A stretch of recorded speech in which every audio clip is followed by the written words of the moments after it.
हाँ, तो हम लोग बात कर रहे थे फैक्टर प्राइस इक्वलाइजेशन की। तो हमारे प्राइस रेशो क्लॉथ की कंपेयर्ड टू स्टील तो दोनों कंट्रीज में बराबर हो गई।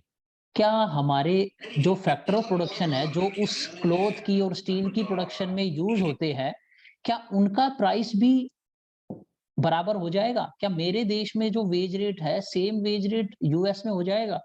क्या मेरे देश में जो कैपिटल का रेंट है वो भी उस कैपिटल के रेंट के बराबर हो जाएगा? तो देखो, डायरेक्टली तो आपको दिखाई देगा कि आप जो हैं उनसे स्टील ले रहे हो और अपना क्लॉथ दे रहे हो। बट इनडायरेक्टली पता है क्या हो रहा है? आप उनको अपनी एक्स्ट्रा लेबर एक्सपोर्ट कर रहे हो और आप उनसे उनकी एक्स्ट्रा कैपिटल इंपोर्ट कर रहे हो। और ये आप कैसे कर रहे हो? क्योंकि पॉलिटिकली तो माइग्रेशन अलाउड नहीं है। वहां पर तो आपके लेबर को एंटर नहीं करने दे रहे और वहां की कैपिटल उठ के आपके देश में नहीं आ सकती। तो आपने एक इनडायरेक्ट तरीका ये ढूंढा कि जो गुड की प्रोडक्शन में कैपिटल ज्यादा यूज होती है यूएस की, उसको आप इंपोर्ट कर लो। और जो लेबर उनके देश में स्केर्स है, उनको ऐसा गुड चाहिए जिसमें लेबर ज्यादा यूज होती है। तो अगर उनके पास लेबर कम है तो वो लेबर को इंपोर्ट ना करके, बल्कि जिस गुड़ में लेबर ज्यादा यूज हुई है उस गुड़ को इंपोर्ट कर लेंगे। तो एक तरीके से उन्होंने क्या करा? लेबर इंपोर्ट कर ली। और ये जब तक चलेगा जब तक हम दोनों के देश में लेबर बराबर ना हो जाए और कैपिटल बराबर ना हो जाए।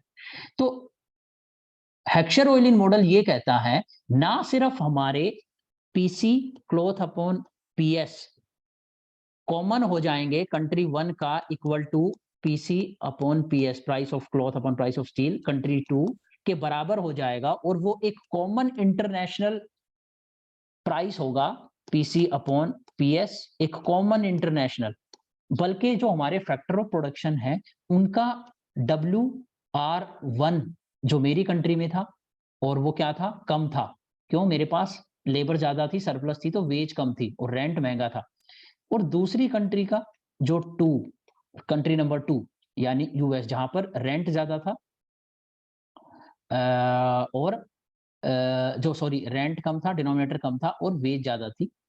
ये दोनों भी एक दूसरे के इक्वल हो जाएंगे और इंटरनेशनल जो लेबर का और कैपिटल का प्राइस होगा वो कॉमन होगा। तो ये फैक्टर प्राइस इक्वलाइजेशन थ्योरम ये कहता है।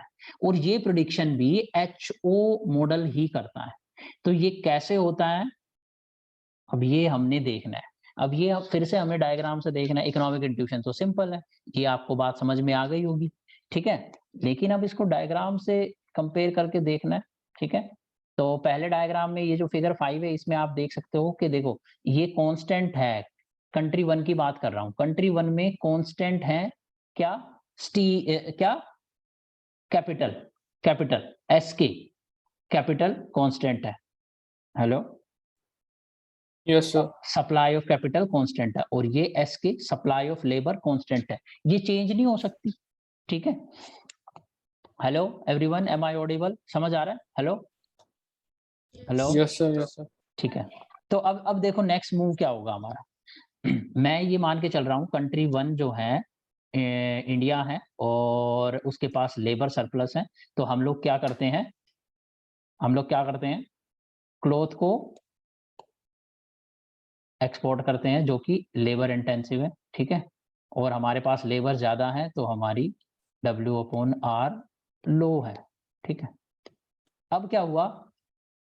क्योंकि लेबर ज्यादा है और क्लॉथ लेबर इंटेंसिव है, तो हमारे देश का इंटरनल डोमेस्टिक प्राइस जो है, प्राइस रिलेटिव रेशो, वो भी कम है। क्योंकि मेरे देश में सरप्लस क्लॉथ पड़ा हुआ है ना। क्यों? क्योंकि सरप्लस लेबर है। और क्यों? क्योंकि लेबर ज्यादा यूज होती है क्लॉथ में। सिंपल सा लॉजिक। अब जब मैं इसे ओपन करूंगा ट्रेड के लिए, तो दूसरे कंट्री में क्लॉथ बहुत महंगा है क्योंकि वहां पर लेबर नहीं है, तो मेरा प्राइस राइज होएगा, रिलेटिव कन्वर्ज होंगे दोनों। इंटरनेशनल प्राइस क्योंकि कॉमन होना है, हम लोग जब तक ट्रेड करेंगे जब तक मेरा रिलेटिव प्राइस क्लॉथ का बढ़ना जाए, ठीक है, और उनका रिलेटिव प्राइस क्लॉथ का घटना जाए। तो जब मेरा रिलेटिव प्राइस क्लॉथ का बढ़ेगा तो मैं क्या प्रोड्यूस ज्यादा करेंगे? मेरे प्रोड्यूसर्स के पॉइंट ऑफ व्यू से देखो, अगर एक गुड़ की प्राइस बढ़ रही है तो वहां पर प्रॉफिट लेवल बढ़ रहे हैं। तो यहाँ पर जहां पर प्रॉफिट लेवल बढ़ रहे हैं तो सारे के सारे प्रोड्यूसर्स उस सेक्टर में ज्यादा प्रोडक्शन करने जाएंगे। ठीक है, तो मेरे क्लॉथ की प्रोडक्शन इंक्रीज होगी, और क्लॉथ की प्रोडक्शन जैसे ही इंक्रीज होगी तो डिमांड किसकी इंक्रीज होगी? लेबर की। कैपिटल भी यूज होनी है, लेकिन कंपैरेटिवली क्योंकि क्लॉथ लेबर इंटेंसिव है तो लेबर की डिमांड ज्यादा इंक्रीज होगी। और जब ज्यादा लेबर की डिमांड इंक्रीज होगी तो ये लेबर के डायग्राम को देखो, सप्लाई तो उसकी फिक्स रहनी है और उसकी डिमांड इंक्रीज हो गई, राइटवर्ड शिफ्ट। तो क्या इंक्रीज होएगा? उसका वेज रेट। और वहीं कैपिटल का क्या होगा? क्योंकि क्लॉथ ज्यादा लेबर इंटेंसिव है और कुछ प्रोड्यूसर्स जो पहले स्टील प्रोड्यूस करते थे उन्होंने भी अपना बिजनेस छोड़ा और क्लॉथ सेक्टर में आ गए। ठीक है, और अब क्लॉथ सेक्टर में लेबर ज्यादा यूज होती है और कैपिटल कम यूज होती है। ठीक है, तो कैपिटल की जो डिमांड है वो घटेगी, लेकिन सप्लाई तो फिक्स है, सारी कैपिटल को तो यूज करना ही है। तो सप्लाई फिक्स है और कैपिटल की डिमांड घट गई, तो देखो ये लेफ्टवर्ड शिफ्ट हो गया और हम R0 से R1 पर आ गए। तो यानी कैपिटल का जो रेंट था 10,000 रुपए जो किराए पे एक मशीन मिलती थी, अब 8,000 में मिल रही है, और यहाँ पर जो लेबर 10,000 की मिलती थी वो 12,000 की मिल रही है। और ये सब हुआ कैसे? पहले ट्रेड को ओपन करा गया, ट्रेड ओपन होने से रिलेटिव प्राइसेस कन्वर्ज हुए, रिलेटिव प्राइसेस कन्वर्ज होने से उनके जो इनपुट्स यूज होते थे उनके प्राइसेस में चेंज आया, और जोन से गुड में जोन सा फैक्टर ज्यादा अबंडेंटली यूज होता था उसका प्राइस इंक्रीज हुआ। क्लियर है ये बात? समझ में आई? ठीक है, hello hello hello, Yes, sir. Yes, sir. Clear है ये बात? समझ में आई भाई? Yes, sir. कोई डाउट है इसमें? Hello hello, No, sir.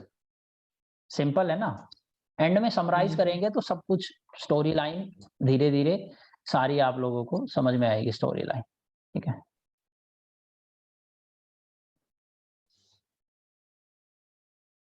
एक डायग्राम था, कहाँ चला गया? ये डायग्राम। ठीक है, अब ये डायग्राम आपको समझना होगा। ठीक है, तो देखो ये डायग्राम पता है क्या एक्सप्लेन कर रहा है?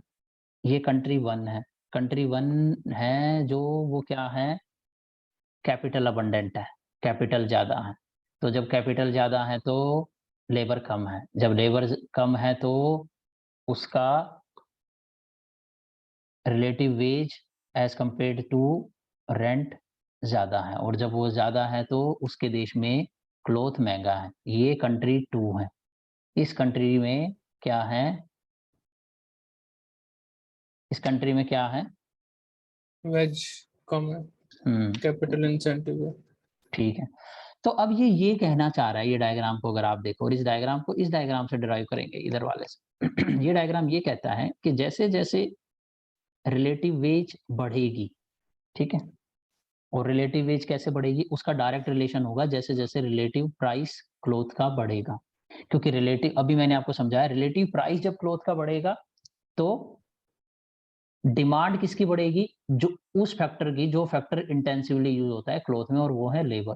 तो जब लेबर की डिमांड बढ़ेगी तो अभी हमने नीचे वाले डायग्राम में देखा कैसे हमने ये डिराइव करा। ठीक है, अब इन दो कंट्रीज की जो रिलेटिव रेशियोज हैं प्राइस की, तो इनके ये भी डिफरेंट डिफरेंट है। तो ये डिफरेंट डिफरेंट इस साइड वाले डायग्राम से एक्सप्लेन करने की कोशिश करते हैं क्या है। अगेन ये देखो यहाँ पर WR1 कंट्री 1 में जिसके अंदर कैपिटल ज्यादा है लेबर कम है, वहां पर लेबर महंगी है कंपेयर्ड टू कंट्री 2। ये देखो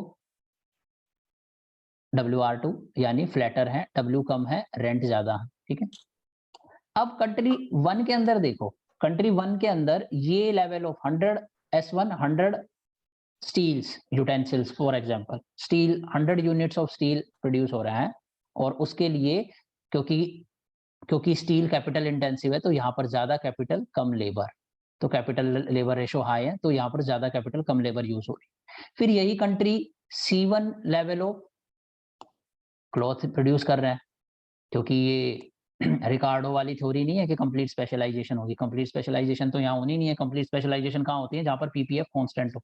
यहाँ पर तो कनकेव शेप्ड है, ठीक है, सब्स्टिट्यूशन अलाउड है, वहां पर तो सब्स्टिट्यूशन ही अलाउड नहीं था, और एक ही सिंगल फैक्टर प्रोडक्शन था। ये सारी बातें दिमाग में ध्यान में रखो आप। तो ये देखो अब इस पर क्या है कि भैया ये कंट्री 1 की हालत है, कंट्री 1 में ये वाला वेज और वेज अपॉन रेंट की रेशो है। तो ये बंदा क्या करता है, S1 level of steel produce करता है, C1 level of cloth produce करता है। स्टील में ज्यादा capital, lower level of labour, और क्लॉथ में lower level of capital, higher level of labour. ठीक है,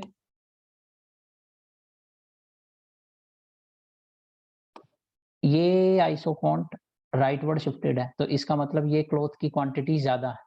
ठीक है, ये कंट्री 2 है, ये कंट्री 2 का वेज रेट है, इसके अंदर वेज कम है क्योंकि लेबर अबंडेंस ज्यादा है। तो ये कंट्री भी स्टील भी प्रोड्यूस करती है और क्लॉथ भी प्रोड्यूस करती है, लेकिन देखो सेम लेवल ऑफ स्टील जो कि दूसरी कंट्री प्रोड्यूस कर रही थी, same level of steel together with higher level of capital cloth produce कर पा रही है, higher level of cloth produce कर पा रही है with the same level of, ये कंट्री 100 बर्तन प्रोड्यूस कर रही है, 100 यूनिट्स ऑफ यूटेंसिल्स, और 50 मीटर ऑफ क्लॉथ प्रोड्यूस कर रही है।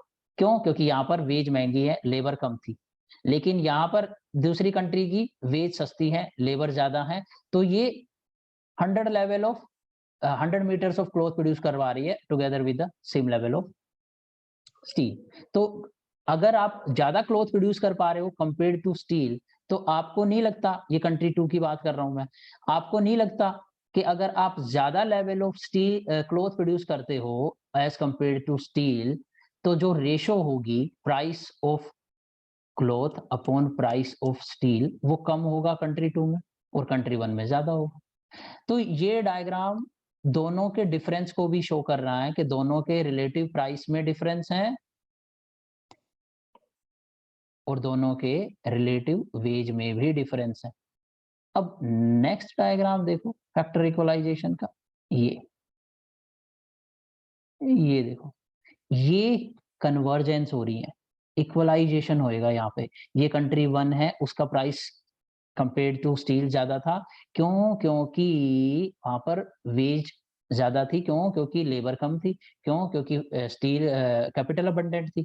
कंट्री 2 में क्लॉथ की प्रोडक्शन ज्यादा थी, तो उसका प्राइस कंपेयर टू स्टील कम था, क्यों? क्योंकि वहां पर वेज रेट जो थी कम थी, क्यों? क्योंकि वहां पर लेबर अबंडेंट कंट्री थी। फिर ट्रेड करा ओपन, जैसे ही ट्रेड ओपन करा तो पहले तो गुड्स की प्रोडक्शन, गुड्स का एक्सचेंज शुरू हुआ, गुड्स का एक्सचेंज शुरू हुआ तो एक कॉमन इंटरनेशनल प्राइस आ गया, और जब कॉमन इंटरनेशनल प्राइस हुआ तो इनडायरेक्टली आप क्या कर रहे थे, मेरी लेबर जा रही थी वहां पे और उनकी कैपिटल आ रही थी, तो वहां से फैक्टर इक्वलाइजेशन होके कॉमन मेरा फैक्टर की इनपुट्स की कॉस्ट भी बराबर हो गई, यानी वेज रेंट। अब देखो ये इंटरनेशनल लिखा हुआ है, कॉमन है, ये करा मेरे ट्रेड में। ठीक है, hello hello hello yes hello, sir. समझ में आया ये? ये वाला डायग्राम एक बार बताना थोड़ी सा। ये वो वाली कंट्री का प्राइस है जिस कंट्री में कैपिटल ज्यादा है, वहां पर क्लॉथ महंगा होगा ना, लेबर कम थी। ठीक है, तो और इसी की वजह से वहां पर लेबर का प्राइस भी ज्यादा होगा, उसकी वेज भी ज्यादा होगी कंपेयर टू रेंट। और ये वाली कंट्री वो है कंट्री 2 जिसमें कैपिटल कम है, लेबर ज्यादा है, तो यहाँ पर क्लॉथ का प्राइस कम होगा। तो प्राइस रेशो के साथ साथ इनपुट की कॉस्ट भी तो डिपेंडेंट होती है, क्योंकि क्लॉथ बेसिकली बन कहां से रहा है, दो चीजों से, लेबर से और कैपिटल से, तो उनका प्राइस तो देना पड़ेगा ना। तो अगर उनका प्राइस जो होता है वही तो कन्वर्ट होता है, इनपुट का प्राइस ही तो कन्वर्ट होता है आउटपुट के प्राइस में। ठीक है, तो ट्रेड क्या करेगा, ना सिर्फ ये प्राइस रेशो को इक्वलाइज करेगा बल्कि फैक्टर के इनपुट प्राइस को भी इक्वलाइज कर देगा। क्योंकि मैंने आपको क्या बताया, इनडायरेक्टली जब मैं स्टील इंपोर्ट कर रहा हूं तो इनडायरेक्टली मैं क्या कर रहा हूं, वहां पर जो एक्स्ट्रा कैपिटल पड़ी हुई है उसको कन्वर्ट कर रहा हूं पहले स्टील में, और उस स्टील को इंपोर्ट करके वहां से एक्स्ट्रा कैपिटल इंपोर्ट कर रहा हूं। और यूएस क्या कर रहा है, इंपोर्ट कर रहा है मेरी लेबर को। कैसे? लेबर को तो डायरेक्टली ले नहीं सकता, तो लेबर से पहले एक गुड प्रोड्यूस करवा रहा है जिसके अंदर लेबर ज्यादा लगती है, तो वो फिर मेरे को क्या कर रहा है, इंपोर्ट कर रहा है। देखो मैं जैसे बताता हूं आपको, इंडिया जो है राइस एक्सपोर्ट करता है, तो पता है एक तरीके से इंडिया क्या एक्सपोर्ट कर रहा है? वाटर। क्योंकि इंडिया वो राइस जो पैडी जो है, राइस में सबसे ज्यादा वाटर यूज होता है। तो जब एक कंट्री ऑलरेडी वाटर स्टार्व्ड है, जहाँ की ग्राउंड वाटर टेबल बहुत नीचे गई हुई है, ठीक है, और वो कंट्री एक्सपोर्ट करती है राइस, तो हम लोग बेसिकली अपना पानी एक्सपोर्ट कर रहे हैं, इनपुट है ना वो। इसी तरीके से ट्रेड क्या करता है, जोन सी कंट्री में जोन सा फैक्टर अबंडेंट होता है, और क्योंकि वहां का जो लैंड है या वहां की लेबर जो है वो मेरे देश में उठ के नहीं आ सकती है, तो मैं उसको इनडायरेक्टली ले लेता हूँ। समझ में आया आपको? Hello hello. Yes sir. Okay, तो अब नेक्स्ट मूव है हमारा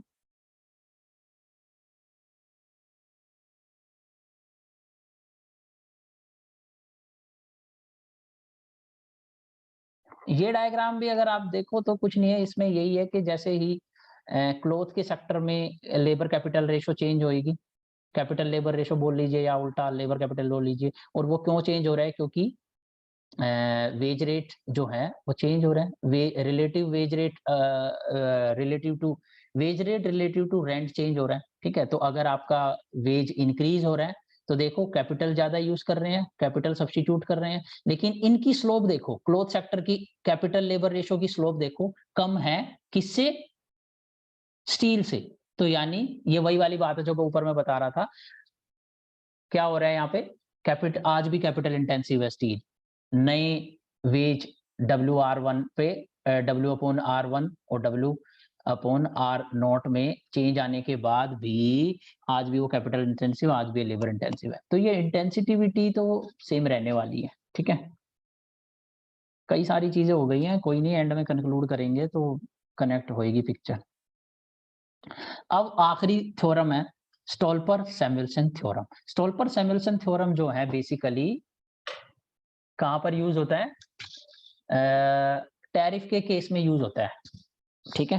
टैरिफ स्ट्रक्चर के केस में स्टोल्पर सैमुअल्सन मॉडल यूज होता है, लेकिन 1940s के अंदर ये मॉडल डेवलप किया गया था। तो इनिशियली तो ये मॉडल जो था वो भाई बेसिकली टैरिफ को एक्सप्लेन करने के लिए, टैरिफ के इम्पैक्ट, टैरिफ लगाने से एक देश के एक्सपोर्ट इंपोर्ट पे क्या इम्पैक्ट होएगा और डिस्ट्रीब्यूशन ऑफ इनकम में क्या इम्पैक्ट होएगा, उसको एक्सप्लेन करने के लिए ये मॉडल डेवलप किया गया था। लेकिन बाद में इसे एचओ मॉडल पे भी यूज करा गया। तो हम यहाँ पर देखेंगे कि एचओ मॉडल में कैसे इसको यूज करा गया। तो ये जो मॉडल है वो ये कहता है कि एक कंट्री के वो फैक्ट जो जिस कंट्री में जोन सा फैक्टर अबंडेंट है उनको फायदा होएगा, और जो स्केयर्स हैं उसको नुकसान होएगा। किससे? ट्रेड से।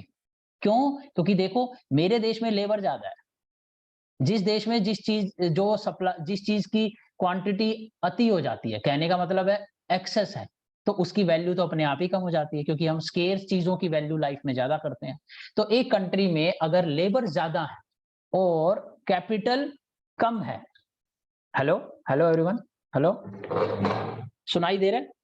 Hello, yes sir. Yes, sir. Okay, एक ओके, एक सेकेंड रुक जाइए।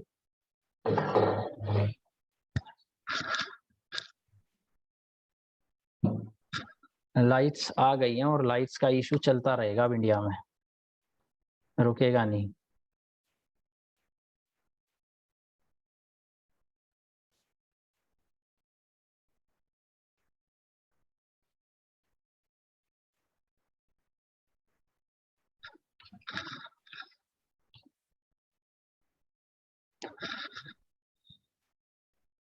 Hello everyone, hello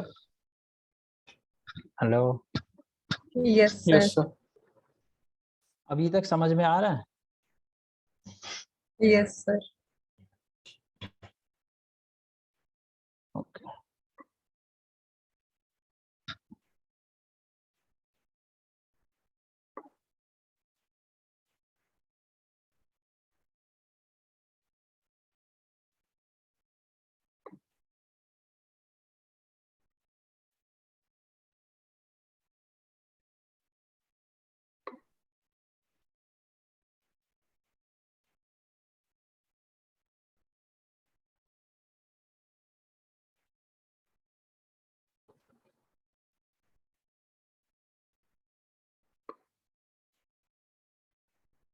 okay.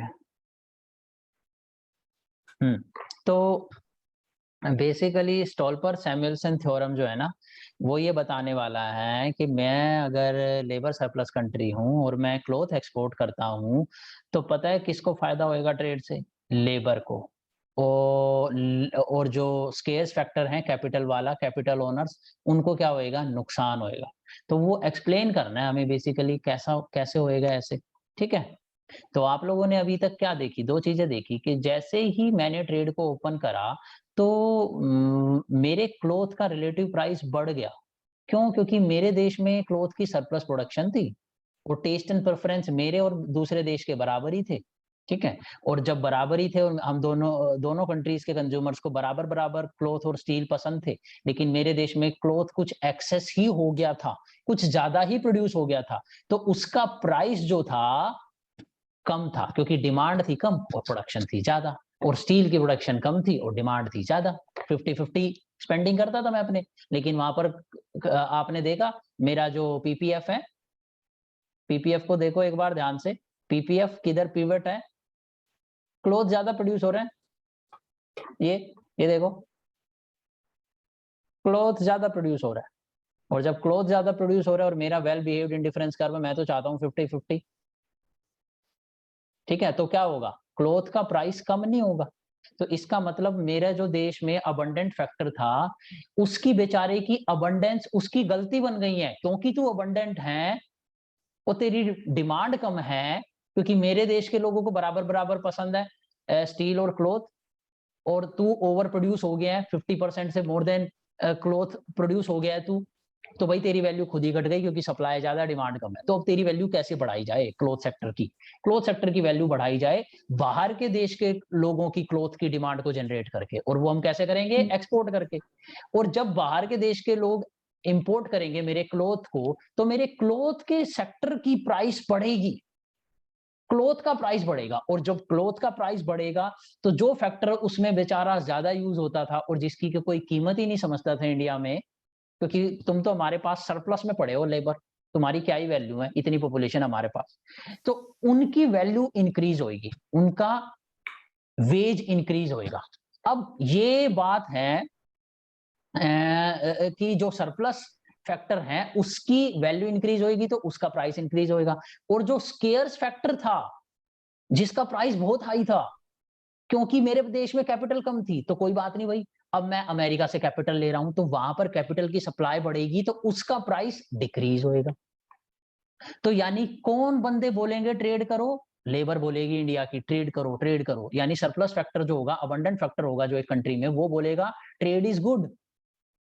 Hello hello hello everyone, Yes, sir. Yes, sir. Yes, ठीक है? sir. और जो कंट्री और जो स्केर्स फैक्टर होगा वो बोलेगा डोंट ट्रेड, ट्रेड नहीं करना हमें, ठीक है?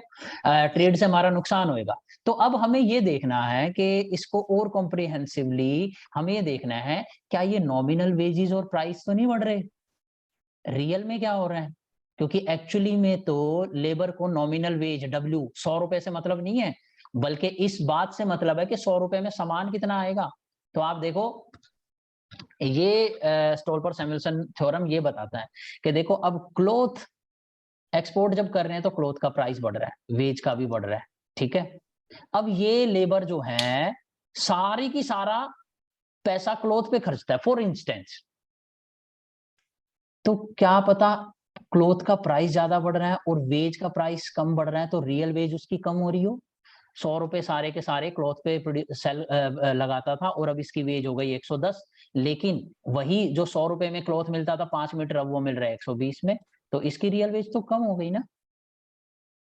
ऐसा हो सकता है। और अगर इसकी नॉमिनल वेज 120 हो जाती और वो 100 का ही मिल रहा होता, तो इसकी रियल वेज बढ़ जाती। तो हमें ये देखना पड़ेगा कि स्टॉल्पर सैमुअल्सन जो मॉडल है वो ये कह रहा है कि ट्रेड करने से, क्योंकि पीसी अपॉन पीएस इंक्रीज हुआ, तो डब्ल्यू अपॉन आर इंक्रीज हो रहा है, और जो मेरा जो अबंडेंट फैक्टर है उसको फायदा हो रहा है और स्केज फैक्टर को नुकसान हो रहा है। क्या वो रियल टर्म में भी हो रहा है? तो रियल टर्म में हम इसको डिटरमिन करेंगे। रियल टर्म में याद करो क्या होता है? Real veg W upon P, और वो किसके इक्वल होनी चाहिए? परफेक्ट कंपटीशन में किससे कंपेयर करता है हमारा प्रोड्यूसर कैपिटलिस्ट किससे कंपेयर करता है?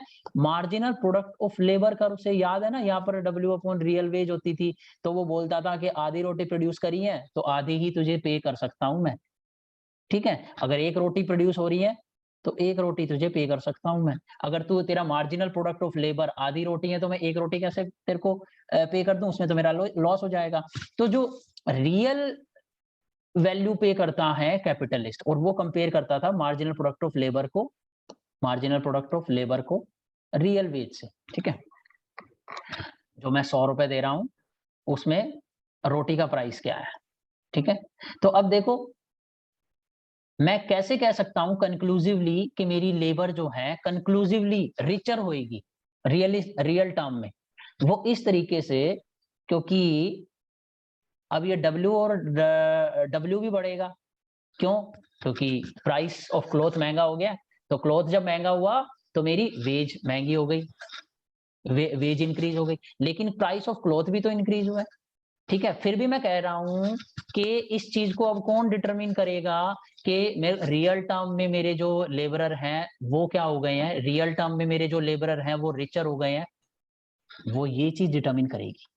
जैसे ही ये रेशो इंक्रीज होएगी, जैसे ही वेज इंक्रीज होएगी, तभी सब्स्टिट्यूशन शुरू होएगा। सब्स्टिट्यूशन दोनों सेक्टर्स में होएगा, दोनों की कैपिटल लेबर रेशो चेंज होएगी। क्लॉथ सेक्टर में भी लेबर की बजाय कैपिटल लगाएंगे, और उधर स्टील में भी लेबर की बजाय कैपिटल लगाएंगे। लेकिन क्योंकि क्लॉथ सेक्टर ज्यादा लेबर इंटेंसिव है, तो यहां पर कम कैपिटल सब्स्टिट्यूट कर पाएंगे और वहां पर ज्यादा कैपिटल सब्स्टिट्यूट कर पाएंगे, ठीक है। लेकिन दोनों ही केसेस में क्या होगा, ज्यादा लैपटॉप्स मिलेंगे और लेबर कम हो जाएगी। और जब लेबर कम हो जाएगी और हर लेबर के पास ज्यादा लैपटॉप हो, तो उसका marginal product of labour increase हो जाएगा। और जो मार्जिनल प्रोडक्ट ऑफ लेबर होता है दोनों सेक्टर्स में इंक्रीज होएगा, क्योंकि दोनों सेक्टर में कैपिटल लेबर रेशो इंक्रीज हुई है। वहां पर भी ज्यादा लैपटॉप्स दिए गए हैं क्लॉथ सेक्टर में, कैपिटल यानी मशीन, और स्टील की इंडस्ट्री में भी ज्यादा मशीन दी गई है,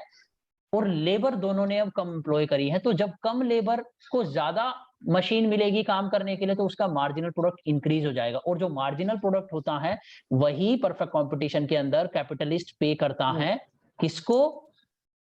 लेबर को। तो मैंने कंक्लूड क्या कर दिया, मुझे नहीं पता चल रहा था ना कि वेज ज्यादा बढ़ रही है कि प्राइस ऑफ क्लॉथ ज्यादा बढ़ रहा है। अब मुझे पता चल गया कि लेबर जब दोनों में कम एम्प्लॉय हो रही है, तो आपको पता है ना मार्जिनल प्रोडक्ट लेबर का कैसे गिरता है, पहले बढ़ता है फिर गिरता जाता है। तो अब जब लेबर मैं पीछे रिड्यूस कर रहा हूं, तो आपको नहीं लग रहा ये marginal product of labour increase हो रहा है यहां से यहां? याद आ रहा है टोटल प्रोडक्ट का रुपए जब डिराइव करते थे? देखो टोटल प्रोडक्ट का रुपए डिराइव करते थे मार्जिनल प्रोडक्ट का, ठीक है। और अब क्योंकि वेज अपॉन रेंट, मेरी कंट्री के अंदर वेज अपॉन रेंट की रेशो इंक्रीज हुई, तो सब्स्टिट्यूट करा गया दोनों इंडस्ट्री में लेबर को कैपिटल से। और जब ऐसा सब्स्टिट्यूशन हुआ तो मार्जिनल प्रोडक्ट, तो क्या हुआ, लेबर दोनों सेक्टर में कम एम्प्लॉय हुई, और जब दोनों सेक्टर में कम एम्प्लॉय होगी लेबर, तो मार्जिनल प्रोडक्ट बढ़ रहे हैं ना, और मार्जिनल प्रोडक्ट ही तो रियल वेज है, ठीक है।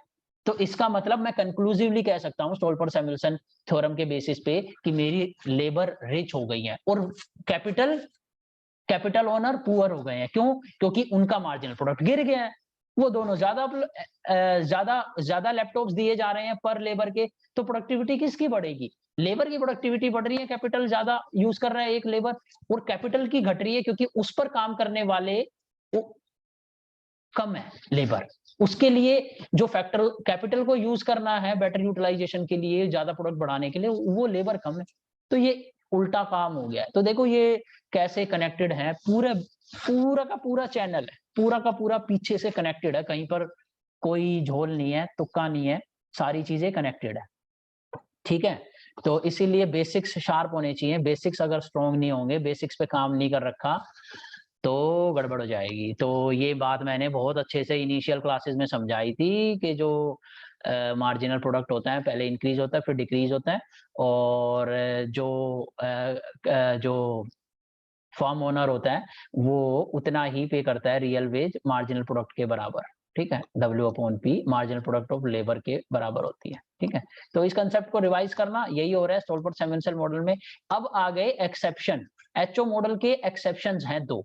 एचओ मॉडल फेल हो जाएगा अगर जो 2 टैब जो हमने क्लोज कर रखी हैं उनको ओपन कर दिया तो। अब वो 2 टैब कौन सी हैं? Demand reversal.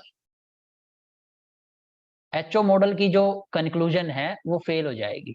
ठीक है, और कब होएगी वो? 2 केसेस में, डिमांड रिवर्सल में और फैक्टर इंटेंसिटी रिवर्सल में। ठीक है, ये दोनों को आपको समझना है, थोड़ा टेढ़ा है बट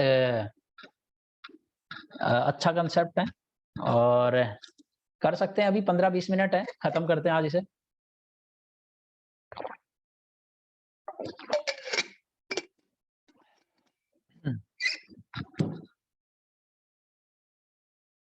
ओके, याद है मैंने आप लोगों को कहा था टेस्ट एंड प्रेफरेंसेस सेम होने चाहिए दोनों कंट्री के। एचओ मॉडल क्या कहता है कि एक कंट्री ए वो वाला गुड एक्सपोर्ट करेगी जिसकी प्रोडक्शन इंटेंसिव है उस फैक्टर में जो उसके पास अबंडेंट है। बात समझ में आ गई ना? क्लियर है ये? हेलो, एचओ मॉडल यही तो कहता है ना? एचओ मॉडल ये कहता है कि एक कंट्री वो गुड एक्सपोर्ट करेगी जिसकी प्रोडक्शन इंटेंसिव है उस फैक्टर में जो उसके पास अबंडेंट है। एक कंट्री क्लॉथ एक्सपोर्ट करेगी अगर उस कंट्री के पास लेबर ज्यादा है, क्योंकि क्लॉथ की प्रोडक्शन लेबर को ज्यादा यूज करती है। ये एचओ मॉडल है। अब मेरे को ये दिखाना है आपको कि डिमांड रिवर्सल यानी टेस्ट एंड प्रेफरेंसेस की जो इनिशियल एजम्पशन हमने ली थी, अगर उसको वॉयलेट कर दें, ये वाली एजम्पशन को अगर वॉयलेट कर दें, दोनों कंट्रीज में टेस्ट एंड प्रेफरेंसेस सेम नहीं है, और ये जो एजम्पशन है taste and preferences are same in both country, इसको अगर वॉयलेट कर दें तो एचओ मॉडल जो ट्रेड प्रिडिक्ट कर रहा है कि labour intensive labour abundant country cloth को एक्सपोर्ट करेगी जो कि लेबर इंटेंसिव है, वो रिवर्स हो सकता है। ऐसा हो सकता है कि labour abundant country capital intensive good को एक्सपोर्ट करे और फिर एचओ मॉडल फेल हो जाएगा। और ये फेल किस लिए होएगा? क्योंकि टेस्ट एंड प्रेफरेंसेस दोनों कंट्रीज में सेम नहीं मानेंगे, डिफरेंट मान रहे हैं। और जब डिफरेंट मान रहे हैं तो देखो ऊपर वाले डायग्राम में कॉमन आईसी था, यहां पर देखो आईसी इधर पहुंचा हुआ है, यानी इस देश के लोग स्टील ज्यादा कंज्यूम करना ज्यादा प्रेफर करते हैं, इस देश के लोग क्लॉथ कंज्यूम करना ज्यादा प्रेफर करते हैं। तो देखो यहां पर हो क्या रहा है, ये country 1 has more capital, so it is producing higher amount of steel and lesser amount of cloth. Production तक तो ठीक है, अब प्रोडक्शन के बाद हमें देखना है प्राइस का क्या हाल है। अब ये कंट्री, क्योंकि इसके जो कंज्यूमर हैं कंज्यूम भी ज्यादा करते हैं स्टील, कंज्यूम भी ज्यादा करते हैं स्टील, तो जब आपके देश में सरप्लस सप्लाई हो गई, स्टील की सप्लाई दूसरे देश से ज्यादा है, लेकिन दूसरे देश के मुकाबले में आपके देश के लोग कंज्यूम भी स्टील ज्यादा करते हैं, तो ऐसे केस में क्या होगा? प्राइस ऑफ स्टील जो होगा वो हाई होगा। और क्योंकि एचओ मॉडल के अकॉर्डिंग अगर देखा जाए टेस्ट एंड प्रेफरेंसेस सेम होते तो प्राइस ऑफ स्टील मेरी कंट्री में तो कम होना चाहिए था, जहां पर कैपिटल अबंडेंस थी अमेरिका में, लेकिन अमेरिका के लोग कंज्यूम भी ज्यादा कर रहे हैं स्टील। तो जब कंज्यूम कर रहे हैं तो सप्लाई बेशक आपकी ज्यादा है, डिमांड भी तो हाई है, तो डिमांड हाई होगी तो स्टील का प्राइस भी तो बढ़ जाएगा। ये प्राइस ऑफ स्टील अगर वाई एक्सिस पे लिखूं और ये quantity of steel x axis पे लिखूं तो ठीक है। तो ऐसा जब हो रहा होगा तो देखो आपकी जो प्राइस रेशो है, डोमेस्टिक प्राइस रेशो देखो PC/PS ये है, दूसरी कंट्री में उल्टा हो रहा है, वहां पर क्लॉथ ज्यादा प्रोड्यूस करते हैं तो वहां पर जो है क्लॉथ का प्राइस ज्यादा है। तो जौन से देश में जौन सा गुड प्रोड्यूस ज्यादा हो रहा है उस देश में उसी गुड की डिमांड भी ज्यादा है, इसीलिए उनका रिलेटिव प्राइस भी ज्यादा है। जबकि पहले हम क्या मानते थे कि इस कंट्री के अंदर प्राइस ऑफ क्लॉथ कम होगा एज कंपेयर टू स्टील। तो देखो यहां पर प्राइस ऑफ क्लॉथ जो है ज्यादा है, और तो ये प्राइस ऑफ क्लॉथ अगर यहाँ पर ज्यादा है और प्राइस ऑफ स्टील यहाँ पर कम है, तो जैसे ही ट्रेड ओपन होगा, यहाँ पर प्राइस ऑफ स्टील ज्यादा है, प्राइस ऑफ क्लॉथ कम है, तो ये जो कंट्री है क्या डिमांड करेगी इस कंट्री से?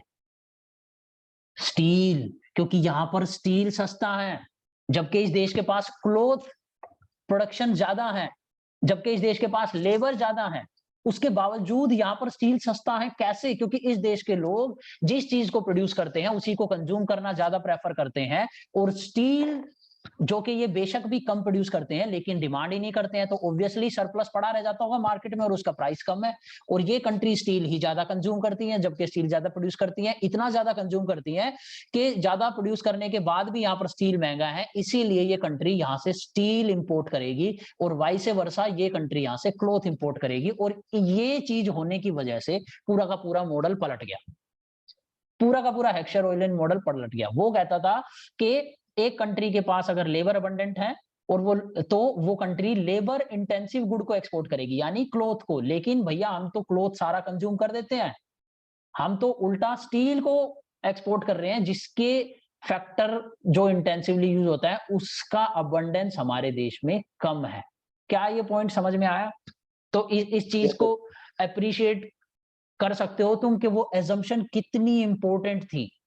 Same taste and preferences, same taste and preferences अगर नहीं हुए तो डिमांड रिवर्सल हुई, तो एचओ मॉडल का जो पैटर्न ऑफ ट्रेड का जो एक्सप्लेनेशन है वो पूरा पलट गया। अब ऐसा ही होएगा फैक्टर इंटेंसिटी रिवर्सल में। फैक्टर इंटेंसिटी रिवर्सल को देखो, पता है ये दोनों इंडिफरेंस कर्व देख के ही मैं बता सकता हूं कि फैक्टर इलास्टिसिटी ऑफ सब्स्टिट्यूशन किस में ज्यादा है। पहले तो तुम्हें ये जानना होगा इलास्टिसिटी ऑफ सब्स्टिट्यूशन है क्या। इलास्टिसिटी का तो मतलब सबको पता था, प्राइस इलास्टिसिटी ऑफ डिमांड, यानी percentage change in quantity demanded due to percentage change in prices, यही तो होता था, है ना। अब इलास्टिसिटी ऑफ सब्स्टिट्यूशन में ये होता है percentage change in capital labour ratio due to percentage change in rent upon wage, या उल्टा कर लो percentage change in labour upon capital ratio due to percentage change in wage upon rent. तो यानी एक देश में जब लेबर महंगी होती है कंपेयर्ड टू कैपिटल, तो दो गुड वो प्रोड्यूस कर रहा है, क्लॉथ और कैपिटल, तो किसमें ज्यादा सब्स्टिट्यूट कर सकता है? इलास्टिसिटी कौन से सेक्टर में ज्यादा है, कौन सा सेक्टर ज्यादा टॉलरेट करेगा सब्स्टिट्यूशन को? क्लॉथ, क्योंकि दोनों के लिए महंगा हो रहा है, वेज अपॉन रेंट दोनों के लिए महंगा हो गया, क्लॉथ की प्रोडक्शन के लिए, स्टील के लिए। लेकिन कौन सा देश ज्यादा कौन से गुड में हम लोग ज्यादा इजीली सब्स्टिट्यूट कर पाएंगे? किसको? लेबर कैपिटल को। ये इलास्टिसिटी ऑफ सब्स्टिट्यूशन है। तो ये इस डायग्राम से मैं आपको एक्सप्लेन करता हूं। जब ये फैक्टर इंटेंसिटी रिवर्सल होएगा ना, तो भी एचओ मॉडल जो है फेल हो जाएगा। अब देखो मैं एक एग्जांपल ले रहा हूं एक गुड का, और इसी डायग्राम से ले रहा हूं। हेलो अटेंशन देनी है थोड़ी सी, लास्ट पॉइंट है ये इंपॉर्टेंट, ठीक है। मैं बिना देखे कुछ भी ये बता सकता हूं कि इस दो गुड्स के अंदर, क्लॉथ और स्टील के अंदर, कौन सा गुड ऐसा है जो बड़ा इजीली लेबर को कैपिटल से सब्स्टिट्यूट कर लेता है और कैपिटल को लेबर से सब्स्टिट्यूट कर लेता है। तो जो हमने बात बोली थी ना कि क्लॉथ लेबर इंटेंसिव है, क्योंकि जो क्लॉथ की प्रोडक्शन है उसमें हमेशा लेबर ही ज्यादा यूज होगी। अब मैं अपनी उस बात से मुकर रहा हूं, I am taking back my words. अब मैं ये कह रहा हूं मेरा क्लॉथ जो है ना, बड़ा क्लॉथ का जो सेक्टर है बड़ा एडजस्टेबल है, बड़ा प्यारा एडजस्ट सेक्टर है, बड़ी प्यारी प्रोडक्शन होती है इसमें, ये कंफर्टेबल है दोनों के साथ, लेबर और कैपिटल, और दोनों को सेम अमाउंट में, सेम कैपेसिटी में एक्सचेंज कर लेता है अपनी सहूलियत के हिसाब से। जबकि स्टील जो है ऐसा है जो कि रिजिड है, अडेप्टेबल नहीं है वो बंदा, वो अडेप्टेबल नहीं है, मतलब वो इतनी इजीली कैपिटल को सब्स्टिट्यूट नहीं कर पाएगा लेबर से जब कैपिटल महंगी हो रही होगी, लेकिन क्लोथ कर लेगा। जब कैपिटल महंगी हो रही होगी तो लेबर को कर लेगा, जब लेबर महंगी हो रही होगी तो कैपिटल को सब्स्टिट्यूट कर लेगा। तो ये elasticity of substitution, percentage change in K upon L due to percentage change in price of these factors rent upon wages, ये इलास्टिसिटी ऑफ सब्स्टिट्यूशन ग्रेटर है क्लोथ के सेक्टर में कंपेयर्ड टू स्टील। अब cloth के sector में ये elasticity of substitution ज्यादा है लेकिन स्टील के में कम है। और मैं ये डायग्राम देख के ही कह सकता था बगैर किसी चीज के, पता है क्यों? याद करो, इंडिफरेंस कर्व, स्ट्रेट लाइन कौन से केस में होते थे, बता सकता कोई? Perfect substitute. तो इसका मतलब यहाँ पर पिज्जा और बर्गर एक दूसरे के परफेक्ट सब्स्टिट्यूट है। और इसी तरीके से अगर मैं प्रोडक्शन की बात करूं तो लेबर और कैपिटल परफेक्ट सब्स्टिट्यूट है।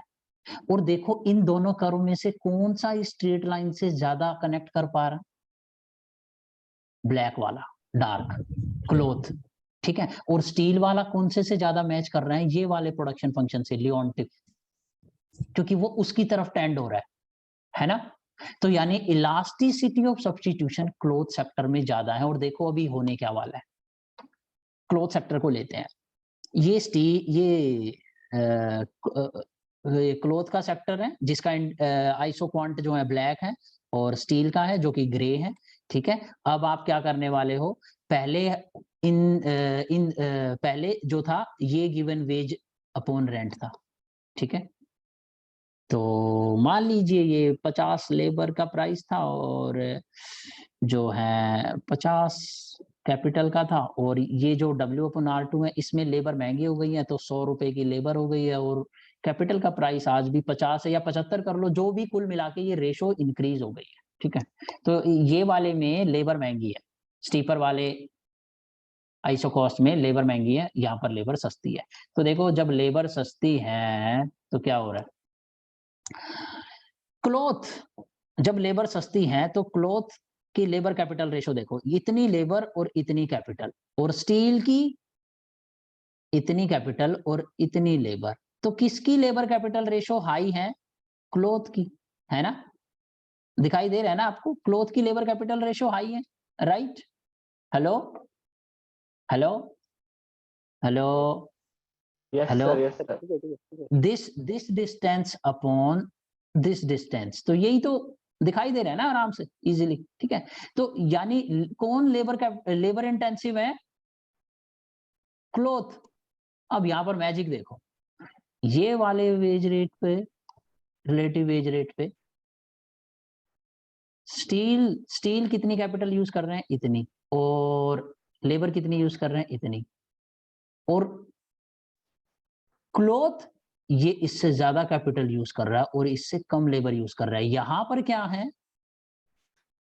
Cloth capital intensive. वाह, ये देखो कमाल की चीज, क्लॉथ ऐसा सेक्टर है जब लेबर महंगी होती है तो वो कैपिटल इंटेंसिव है, जब लेबर सस्ती होती है तो वो लेबर इंटेंसिव है, जब वो लेबर इंटेंसिव है, और जब कैपिटल सस्ती है तो वो कैपिटल इंटेंसिव है। अब इस चीज को अप्लाई करो इंडिया के अंदर, क्लॉथ लेबर इंटेंसिव है, क्यों? क्योंकि लेबर अबंडेंट है, तो वेज रेट कम है, तो वो लेबर इंटेंसिव है, तो मैं क्लॉथ एक्सपोर्ट करूंगा। अमेरिका में वो कैपिटल अबंडेंट है, तो वहां पर कैपिटल सस्ती है, तो वहां पर रेंट कम है, तो जब वहां पर रेंट कम है तो क्लॉथ कैपिटल ज्यादा यूज करेगा, और अगर वो कैपिटल ज्यादा यूज कर रहा है तो, और उसके पास कैपिटल बहुत बल्क में है, तो वो क्या एक्सपोर्ट करेगा? क्लॉथ। तो मैं भी क्लॉथ एक्सपोर्ट करूं और वो भी पॉसिबल ही नहीं है, तो एचओ मॉडल फेल हो गया, एचओ मॉडल डिस्ट्रॉय हो गया फैक्टर इंटेंसिटी रिवर्सल की वजह से। और ये इसीलिए हुआ क्योंकि फैक्टर इंटेंसिटी रिवर्सल की वजह से ये इसीलिए हुआ क्योंकि एक गुण, क्लॉथ की इलास्टिसिटी ऑफ सब्स्टिट्यूशन ज्यादा है कंपेयर्ड टू स्टील, ठीक है, ये लोग पता है काम कर रहे थे इस चीज को एक्सप्लेन करने के लिए, रिसर्च कर रहे थे। जब ये लोग रिसर्च कर रहे थे इस चीज को एक्सप्लेन करने के लिए, तो स्टार्टिंग में सबने क्या ना कॉफ डगलस प्रोडक्शन फंक्शन ले रखा था। अब कॉफ डगलस प्रोडक्शन फंक्शन की दिक्कत ये है कि वो होमोजेनिटी ऑफ डिग्री 1 होता है और कांस्टेंट रिटर्न्स टू स्केल होता है, और उसकी इलास्टिसिटी ऑफ सब्स्टिट्यूशन 1 होती है। तो जब उसकी इलास्टिसिटी ऑफ सब्स्टिट्यूशन 1 होगी और आप क्लॉथ और स्टील में दोनों में ही कॉफ डगलस ले रहे हो, तो दोनों की इलास्टिसिटी ऑफ सब्स्टिट्यूशन सेम हो जाएगी। तो फैक्टर इंटेंसिटी रिवर्सल का कंसेप्ट जो है कॉफ डगलस प्रोडक्शन फंक्शन से एक्सप्लेन करना इम्पॉसिबल था, तो एक नया प्रोडक्शन फंक्शन बनाया गया, कांस्टेंट इलास्टिसिटी ऑफ सब्स्टिट्यूशन। ये आपको ना तो सीखना है ना ये पेपर में आएगा, बस ऐसे ही एक्स्ट्रा नॉलेज के लिए बता रहा हूं। तो यहाँ पर जो प्रोडक्शन फंक्शन है कॉफ डगलस नहीं है, कांस्टेंट इलास्टिसिटी ऑफ सब्स्टिट्यूशन है, क्योंकि constant elasticity of substitution mathematical economics में एक ऐसा प्रोडक्शन फंक्शन है जो कि हमारे को बहुत सारी अपॉर्चुनिटी प्रोवाइड करता है different different elasticity of substitution के different different production function provide करने में। और जो क्या कहते हैं कॉफ डगलस होता है उसका एक यूनिक केस होता है, वो एक जनरल फंक्शन होता है जिसके अंदर बहुत सारे फंक्शंस है, कॉफ डगलस उसका एक पार्ट है, सबसेट है। इस बात को बिल्कुल भूल जाना, जो भी मैंने बोला। एक किसी का माइंड ज्यादा कनेक्ट करने की कोशिश करे भाई तो कर लेना, अदरवाइज फैक्टर इंटेंसिटी रिवर्सल के लिए बस ये जो चीज मैंने आपको समझाई इतना ही काफी है। तो यहाँ पर एचओ मॉडल फेल हो जाता है, ठीक है, ठीक है। और जब ये फेल हो जाता है तो ये क्या होएगा,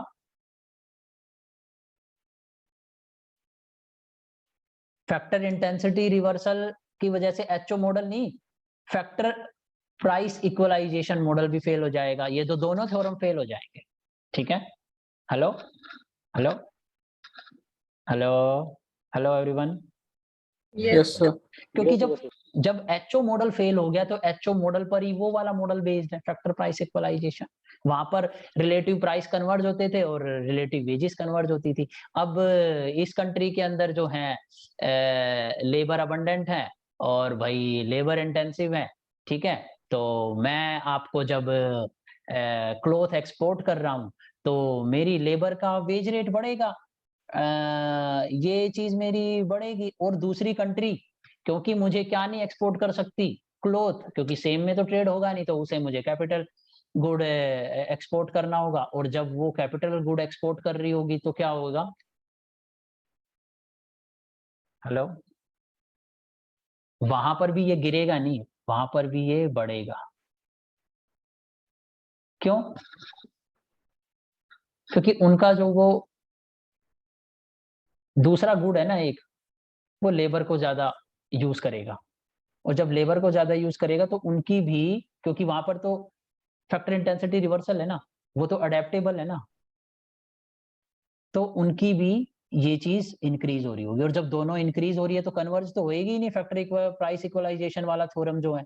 तो दोनों चीजें ये भी कन्वर्ज होना चाहिए, ये भी कन्वर्ज होना चाहिए, ठीक है। तो ये दोनों के दोनों थ्योरम वायलेट हो जाएंगे, ठीक है।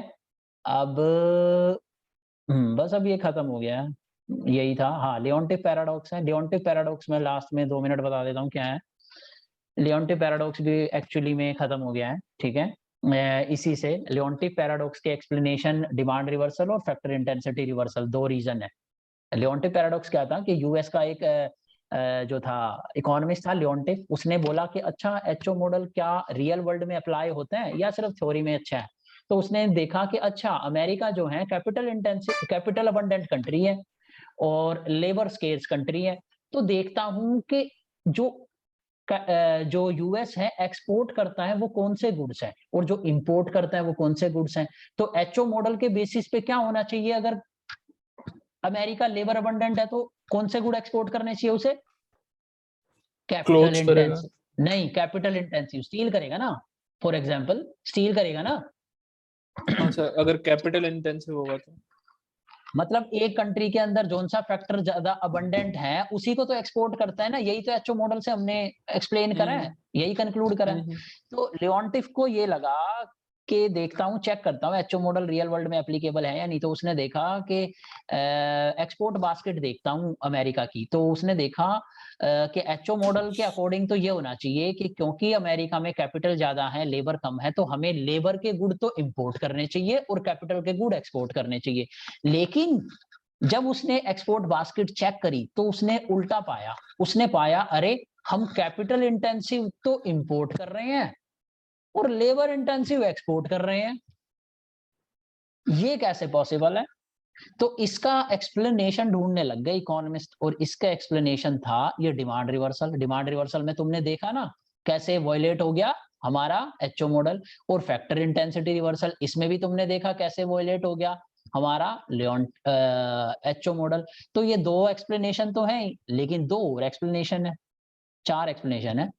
यूएस टैरिफ स्ट्रक्चर, तो टैरिफ में क्या होता है कि हमें करना तो था लेबर इंटेंसिव गुड इंपोर्ट, पर क्योंकि ट्रम्प को तो वोट मिलते हैं फार्मर से, तो वो लेबर इंटेंसिव गुड पर इंपोर्ट टैरिफ लगा देगा। तो जब टैरिफ लगा देंगे तो एचओ मॉडल की क्या assumption थी?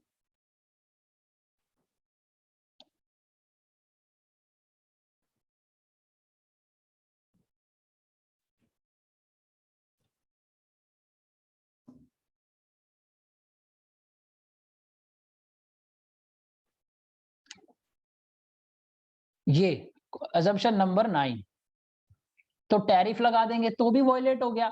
तो ये जो भी assumptions है ना, इन assumptions को जैसे ही वॉयलेट करेंगे ना एचओ मॉडल काम नहीं करेगा। फिर लास्ट का एक्सप्लेनेशन है कि लियोन्टिफ को ये बोला गया कि आप जो है कैपिटल इंटेंसिव एक्सपोर्ट में सिर्फ फिजिकल कैपिटल को क्यों देख रहे हो? अमेरिका के जो प्रोड्यूसर्स हैं, जो वर्कर्स हैं, बहुत हाईली एजुकेटेड है और हाईली ट्रेंड है, हाईली स्किल्ड है, तो उनके अंदर ह्यूमन कैपिटल भी है। तो आप जब एक्सपोर्ट बास्केट चेक कर रहे हो तो जरा ध्यान से चेक करना, कहीं ऐसा तो नहीं है जिन गुड्स को आप ये मार्क कर रहे हो कि वो लेबर इंटेंसिव गुड एक्सपोर्ट करे हैं, क्या पता वो वाली लेबर हो जो बहुत हाईली स्किल्ड है, और जब हाईली स्किल्ड है तो हम उसे लेबर इंटेंसिव गुड एक्सपोर्ट नहीं बोलेंगे, हम उसको कैपिटल इंटेंसिव ही बोलेंगे, क्योंकि ह्यूमन कैपिटल भी एक तरीके की कैपिटल होती है। ठीक है, समझ में आया ये? Hello hello, yes sir, yes sir.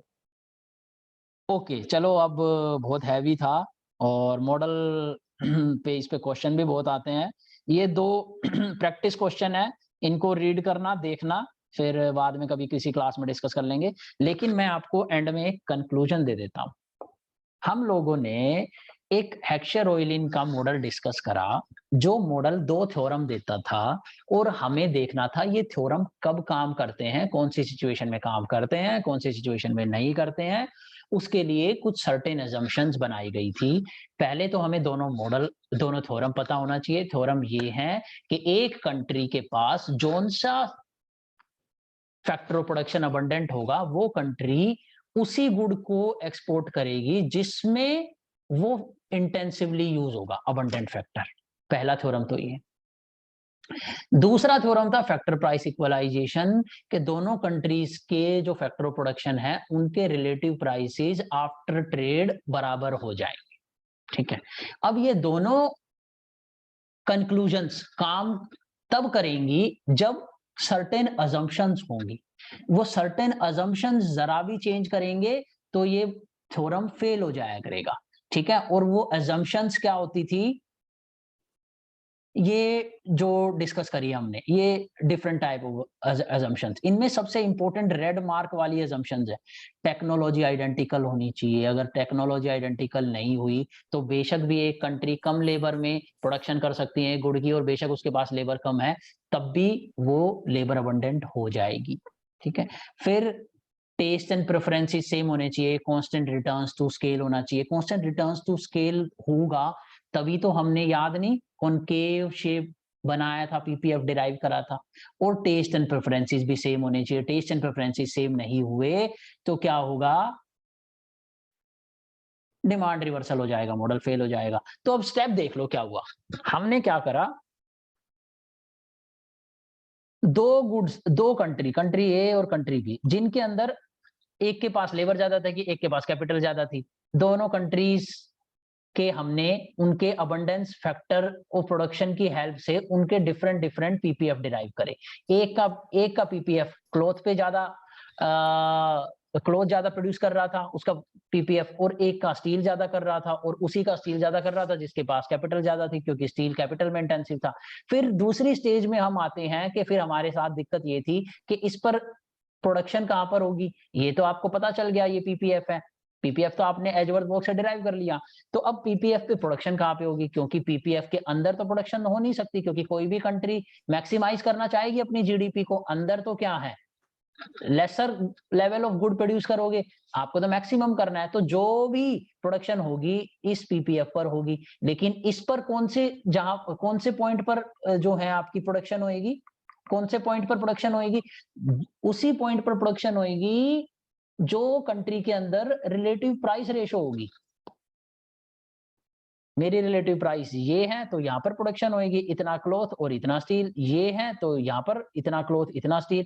अब थर्ड स्टेज आती है कि ये रिलेटिव प्राइसेस कहाँ से निकल के आएंगे, ये मेरे टेस्ट एंड प्रेफरेंसेस पे डिपेंड करेंगे, क्योंकि मेरे टेस्ट एंड प्रेफरेंसेस किस पर डिपेंड करेंगे, इंडिफरेंस कर्व पे। और क्योंकि दोनों कंट्रीज के अंदर सेम टाइप के इंडिफरेंस कर्व है, टेस्ट एंड प्रेफरेंसेस है, तो दोनों को वैल्यू बराबर है क्लॉथ की और स्टील की, लेकिन दोनों की प्रोडक्शन कैपेसिटी अलग अलग है। दोनों चीजों पे ध्यान देखो, दोनों कंट्रीज की प्रोडक्शन कैपेसिटी अलग अलग है, टेस्ट एंड प्रेफरेंसेस सेम है, कैपिटल और स्टील और क्लॉथ दोनों बराबर लेवल पे मेरे को सेटिस्फेक्शन देते हैं, दोनों इक्वली प्रेफरेबल हैं। लेकिन मेरे दोनों देशों की कैपेसिटी, एक स्टील ज्यादा प्रोड्यूस करता है एक क्लॉथ ज्यादा प्रोड्यूस करता है, तो इसका मतलब सप्लाई और डिमांड जब वहां पर मैच करेंगे, उसकी कंट्री की सप्लाई स्टील की ज्यादा हो रही होगी और वहां पर स्टील ओवर होगा और क्लॉथ कम होगा, तो वहां पर क्लॉथ महंगा हो जाएगा। मेरे देश में क्लॉथ की सप्लाई ज्यादा होगी, स्टील कम होगा, और दोनों कमोडिटी बराबर पसंद है, तो मेरे देश में स्टील महंगा हो जाएगा। ठीक है, और क्योंकि ये जो डिफरेंस क्रिएट होएगा रिलेटिव प्राइस रेशो में, ये मुझे फोर्स करेगा किस चीज के लिए, ट्रेड करने के लिए। और इसको जब मैं ट्रेड करूंगा तो क्योंकि मेरे दोनों के सेम इंडिफरेंस कर्व हैं, अदरवाइज तो यहां पर प्रोडक्शन करने वाला था, ये रिलेटिव प्राइस रेशो होती कंट्री 1 में, ये रिलेटिव प्राइस रेशो होती कंट्री 2 में, कंट्री 2 का पीपीएफ कंट्री 1 का पीपीएफ, और लेकिन टेस्ट एंड प्रेफरेंसेस दोनों की सेम थी, तो फिर ये एक्सचेंज करते, और जब तक एक्सचेंज करते जब तक रिलेटिव प्राइसेस इंटरनेशनल वाले सेम ना हो जाते, और जब ये सेम होते तो दोनों को इक्वल अमाउंट में स्टील और क्लॉथ कंपैरेटिवली दोनों कंट्रीज में ये बराबर सस्ता हो जाता, और दोनों higher level of satisfaction higher indifference curve पे अचीव करते। ये था मेरा मॉडल। और लेकिन ये मॉडल फेल हो सकता था अगर ये टेस्ट एंड प्रेफरेंसेस अलग अलग हो जाएं, और ये टेस्ट एंड प्रेफरेंसेस अलग अलग हो जाते हैं किसमें, डिमांड रिवर्सल में।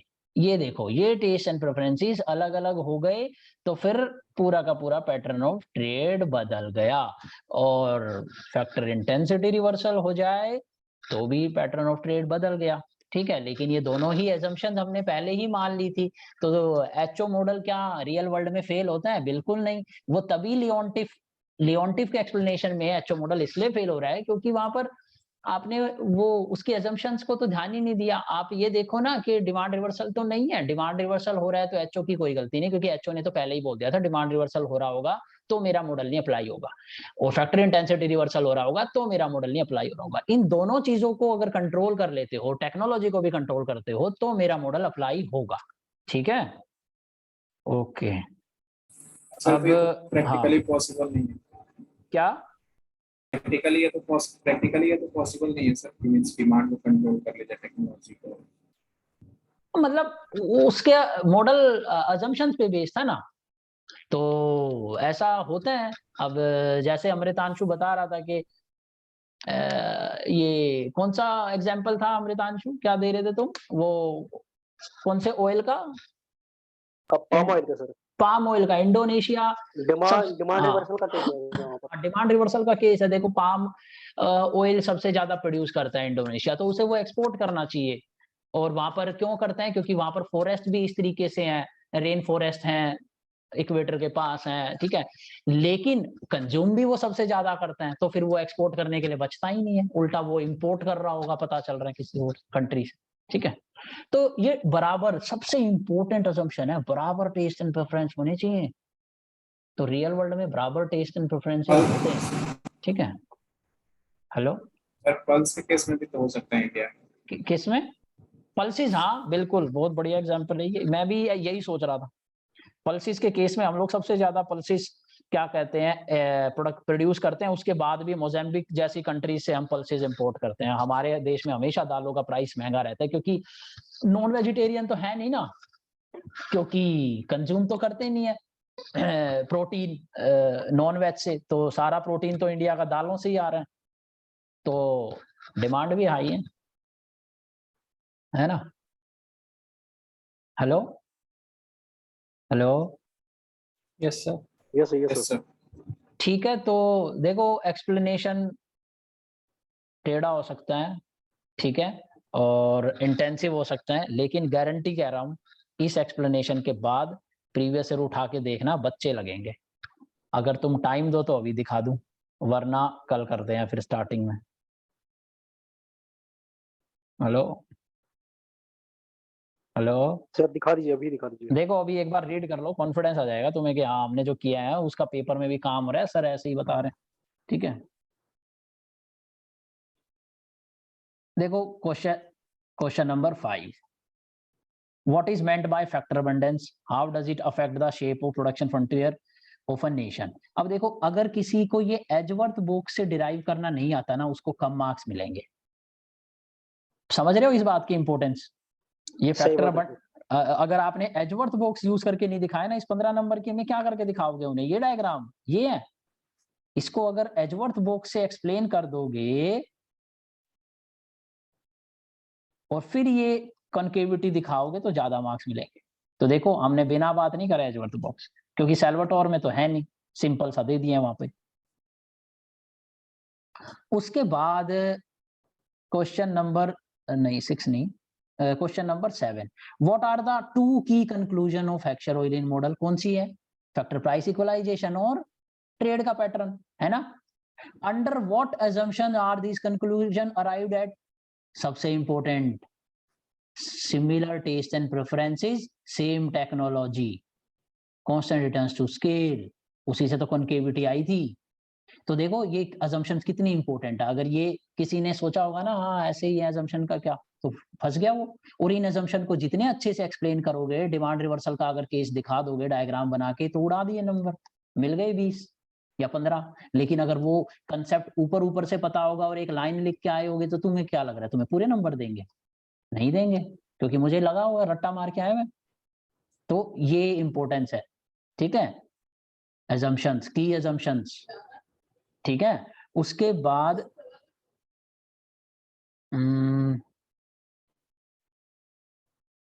हाँ, if all assumptions hold true, how does trade between nations tend to bring about equalization of factor prices? Factor price equalisation तभी होगा जब सारी assumptions होल्ड हो रही होंगी, यानी फैक्टर इंटेंसिटी रिवर्सल नहीं है। फैक्टर इंटेंसिटी रिवर्सल होगा तो प्राइस इक्वलाइजेशन वॉयलेट हो जाएगा। डिमांड रिवर्सल नहीं है, डिमांड रिवर्सल होगा तो भी नहीं हो पाएगा। क्या डिमांड रिवर्सल के केस में होगा फैक्टर प्राइस इक्वलाइजेशन? हेलो, ऐसा क्वेश्चन बनाऊं तो मैं? हेलो, कल मुझे बताना आप सोच के, डिमांड रिवर्सल के केस में होगा फैक्टर प्राइस इक्वलाइजेशन? बता सकते हो प्रियांशु, अमृतांशु?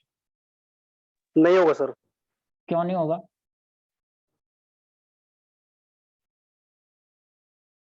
चलो कल एक्सप्लेन करना, डिस्कस करेंगे, ठीक है। ठीक है सर, कल क्योंकि ऐसा ही क्वेश्चन बनाएगा यूपीएससी अगली बार।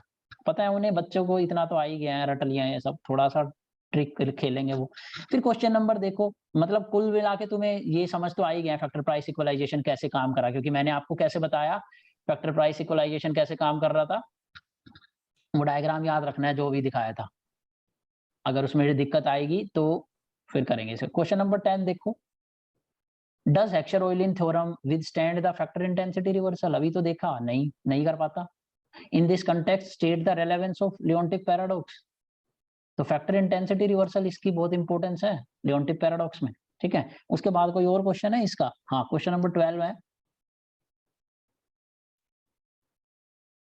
हाँ देखो क्वेश्चन नंबर 11 भी है. If each country is endowed with a certain fixed commodity combination, the differences in demand pattern in these countries can lead to emergence of international trade.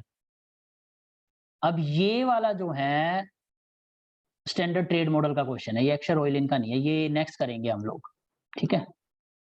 Next model यही होगा. इसमें पता है क्या होगा, इसमें हम ये मानेंगे कि दोनों कंट्री का पीपीएफ सेम बना हुआ है, लेकिन दोनों कंट्रीज जो हैं दोनों की प्रेफरेंसेस अलग अलग है. तो यहाँ पर एक कॉमन इंटरनेशनल प्राइस रेशो आ जाएगी और इसका आईसी यहाँ टेंजेंट हो जाएगा, इसका आईसी यहाँ टेंजेंट हो जाएगा और ये ट्रेड कर लेंगे. तो ये बाद में देखेंगे, ये इसका पार्ट है नहीं. क्वेश्चन नंबर 12 देख लो, और 15 और 14 भी बचा है, ठीक है. हाँ, question number, theory does not invalidate the classical theory of comparative advantage but rather powerfully supplement it, substantiate the statement. कैसे करोगे, यहाँ पर भी तो कंपैरेटिव एडवांटेज ही चल रही है, किसके बेसिस पे, capital upon labour ratio, capital upon labour ratio, इसी को तो कंपेयर कर रहे हैं. एब्सोल्यूट लेवल पे बेशक दोनों की एक कंट्री के अंदर कैपिटल भी ज्यादा हो, लेबर भी ज्यादा हो, like absolute advantage of Adam Smith, लेकिन इनके बीच में जब डिफरेंस होगा, जब इनके बीच में डिफरेंस होगा तो क्या होगा, जिस कंट्री के पास कैपिटल ज्यादा होगी वो उस कंट्री में रेंट कम होगा और वो उस गुड को ज्यादा प्रोड्यूस करेगी जो इंटेंसिवली कैपिटल को यूज करता है, और फिर उनके बीच में ट्रेड हो जाएगा. तो ये क्या है, ये कंपैरेटिव एडवांटेज ही तो है. ऐसे ही तो वो अपॉर्चुनिटी कॉस्ट रेशो वहां पर कंपेयर करते थे, ठीक है. फिर आप देखो क्वेश्चन नंबर 14, एक्सप्लेन लियोनटिफ पैराडॉक्स. ये वही था, अभी 4 पॉइंट जो बताए उसको एक्सप्लेन करना है. फिर question number 15, critically examine Ohlin's theory of international trade, in what ways is it superior to classical theory. कैसे बताओगे, क्योंकि यहाँ पर कंज्यूमर को भी लेके आ गए. कंज्यूमर को कैसे लेके आ गए, इंडिफरेंस कर्व के एनालिसिस से, एजवर्थ बॉक्स के एनालिसिस से लेके आ गए हम लोग. और ये वाले कंसेप्ट क्लासिकल यानी रिकार्डो मॉडल में यूज नहीं हुए थे. तो which theory is superior, Ohlin's theory is superior, ठीक है. हेलो हेलो, नियो क्लासिकल है ना, neo classical are always superior than classical, तभी तो नियो क्लासिकल ने रिप्लेस करा था क्लासिकल को. रेचो मॉडल तो नियो क्लासिकल है क्योंकि इंडिफरेंस कर्व एनालिसिस को इंक्लूड करती है. ऐसे ही ये लोग ऐसे पूछ सकते हैं कि explain specific factor model is superior than comparative advantage classical model, तो भी आप यही एक्सप्लेनेशन दोगे क्योंकि उसमें भी इंडिफरेंस कर्व एनालिसिस यूज हुआ था और उन्होंने भी कोई इरेशनल अजम्पशन नहीं लगाई थी कि एक ही सिंगल फैक्टर प्रोडक्शन होगा और होमोजीनियस लेबर होगी, है ना. Hello Yes. हेलो, तो थोड़ा बहुत आ रहा है कॉन्फिडेंस, समझ में आया है क्या चल रहा है, हो गया ना Yes. क्वेश्चंस. हेलो, हाँ सर, Yes, sir. सही है. बस अब आपका काम है, आप मुझे आंसर लिख के भेजो, ठीक है. ओके ओके, ठीक है सर. हेलो, ठीक है. कोई डाउट है किसी को, हेलो, जल्दी बताओ. हेलो जय, हेलो जय, वर्षा, प्रीति. नहीं है सर. देखो इतना वो थोड़ा सा टेढ़ा तो है ही अपना, ऑप्शनल है ना, थोड़ी मेहनत तो इसमें लगेगी बट मार्क्स अच्छे मिलेंगे, रिवाइज करके आओगे तो अच्छा सा, और आंसर राइटिंग करोगे तो. दोनों प्रो और कॉन्स है, हमारी मेहनत स्टार्टिंग में है, समझने में, रिटर्न अच्छा है. तो देखो तुम्हें लग नहीं रहा देख के क्वेश्चन आसान नहीं लग रहे, सिंपल है ये एकदम. इतना सब करने के बाद पूरे मार्क्स आएंगे इसमें, ठीक है. तो प्लीज इनको लिखो आप, ठीक है. और बाकी के जो क्वेश्चन इसमें बचे हुए हैं वो और मॉडल्स में होंगे, ठीक है. ओके देन, खत्म करूं class. Yes sir. Yes sir. Okay then, good night.